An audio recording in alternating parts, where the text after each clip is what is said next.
Hello everyone, welcome to Kaizo education. My name is Priyanka और आज का टॉपिक है सेंटेंस के टाइप्स और उनके एक्सप्लेनेशन।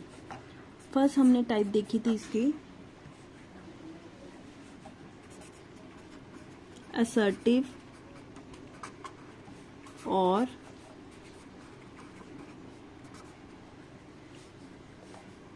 डेक्लेरेटिव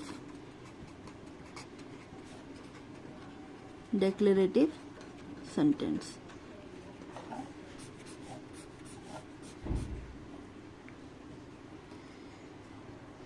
सेंटेंस, इसकी डेफिनेशन देख लेते हैं क्या होती है। Sentences that asserts or declares something.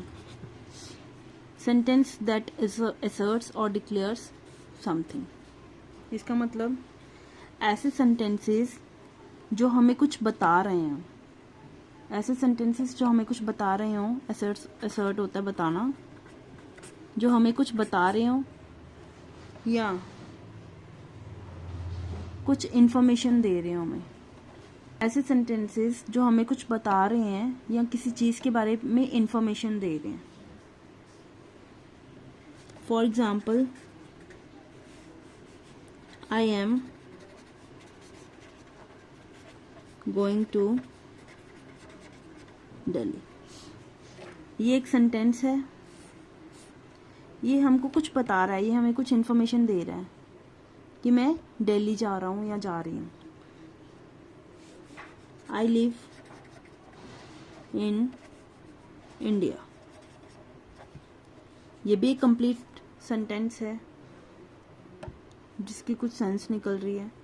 I live in India, ये भी हमें कुछ बता रही है कि मैं इंडिया में रहती हूँ या रहता। इन सेंटेंसेस के असर्टिव और डिक्लेरेटिव सेंटेंस जो होते हैं, इन सेंटेंसेस के एंड में फुल स्टॉप लगा होता है। These type of sentences end with full stop. मैं फिर रिपीट कर रही हूँ, असर्टिव और डिक्लेरेटिव सेंटेंसेस कौन से होते हैं। सेंटेंसेस दैट असर्ट्स और डिक्लेयर समथिंग, ऐसे सेंटेंसेस जो हमें कुछ बता रहे हैं या किसी चीज़ के बारे में इंफॉर्मेशन देते हैं, उनको हम बोलते हैं असर्टिव और declarative sentence. For example, I am going to Delhi, my name is Priyanka. मैं कुछ इन्फॉर्मेशन दे रही हूँ, मैं कुछ बता रही हूँ। I am going to Delhi, मैं दिल्ली जा रही हूँ, तो ये भी मैं कुछ बता रही हूँ। आई लिव इन इंडिया, मैं इंडिया में रहती हूँ, ये भी मैं कुछ बता रही हूँ। तो जिस भी सेंटेंस से हमको कुछ इन्फॉर्मेशन मिलती है या हम कुछ बता रहे होते हैं, उन सेंटेंसेस को हम बोलते हैं असर्टिव और डिक्लेरेटिव सेंटेंसेस। और ये जो सेंटेंसेस हैं ये एंड होते हैं फुल स्टॉप से। सेकंड है interrogative sentence.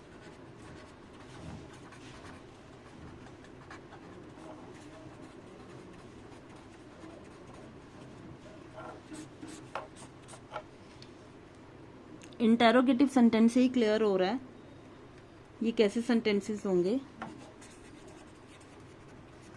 Sentences that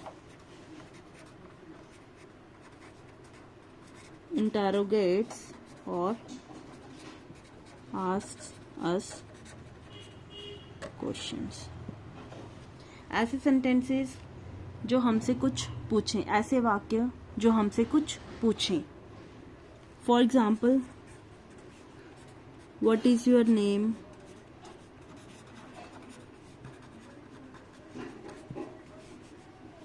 where do you live,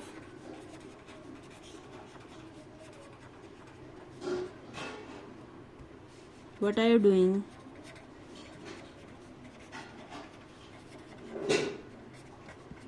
ऐसे सेंटेंसेस जो हमसे कुछ पूछें, जो हमसे कुछ क्वेश्चंस पूछें, उन सेंटेंसेस को बोलते हैं हम interrogative sentences. For example, what is your name, where do you live, what are you doing.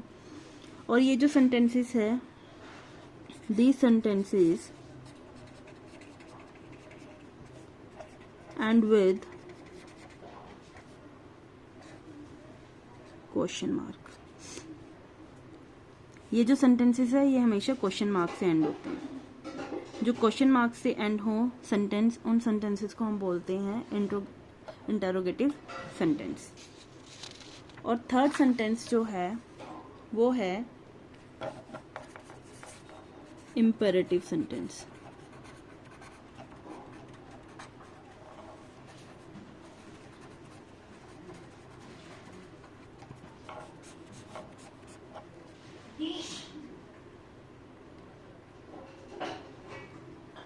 Third sentence है इम्पेरेटिव सेंटेंस। ये ऐसे सेंटेंसेस होते हैं, sentences that denotes advice, request and order. ऐसे सेंटेंसेस, ऐसे वाक्य जो हमें एडवाइस दें, रिक्वेस्ट करें या हमको कुछ ऑर्डर दें। एग्जाम्पल से क्लियर होगा। फॉर एग्जाम्पल, हम क्लास में हैं तो हमारे टीचर हमको बोलते हैं कि स्टैंड अप। वो हमको क्या दे रहे हैं? ऑर्डर। सेकंड एग्जाम्पल है kindly give me a book. ये हम रिक्वेस्ट कर रहे हैं, प्लीज मुझे बुक दो, बुक दे दीजिए। Respect your elders. ये क्या है? एक एडवाइस। अब हमें खुद पहचाना है कि ये ऑर्डर है, रिक्वेस्ट है या एडवाइस है। स्टैंड अप, ये एक ऑर्डर है। Kindly give me a book, please give me a pen, ये रिस्पेक्ट योर एल्डर्स, ये एक एडवाइस है। आई होप कि समझ आ गई। ऐसे सेंटेंसेस में जो होता है वो सब्जेक्ट जो होता है वो हिडन होता है, सब्जेक्ट शो नहीं किया होता है। ऐसे सेंटेंसेस में सब्जेक्ट जो है वो शो नहीं किया होता है। सब्जेक्ट मतलब कर्ता, जिसने वो काम किया होता है। इन सेंटेंसेस में सब्जेक्ट नहीं होता। आई होप कि आपको ये समझ आ गई है। पार्ट सेकंड में मैं आपको बाकी के टाइप्स भी पढ़ाऊंगी। अगर आपको ये मेरा टॉपिक अच्छा लगा है तो प्लीज़ मेरे चैनल को लाइक करो, सब्सक्राइब करो और ज़्यादा से ज़्यादा शेयर करो। Thank you so much.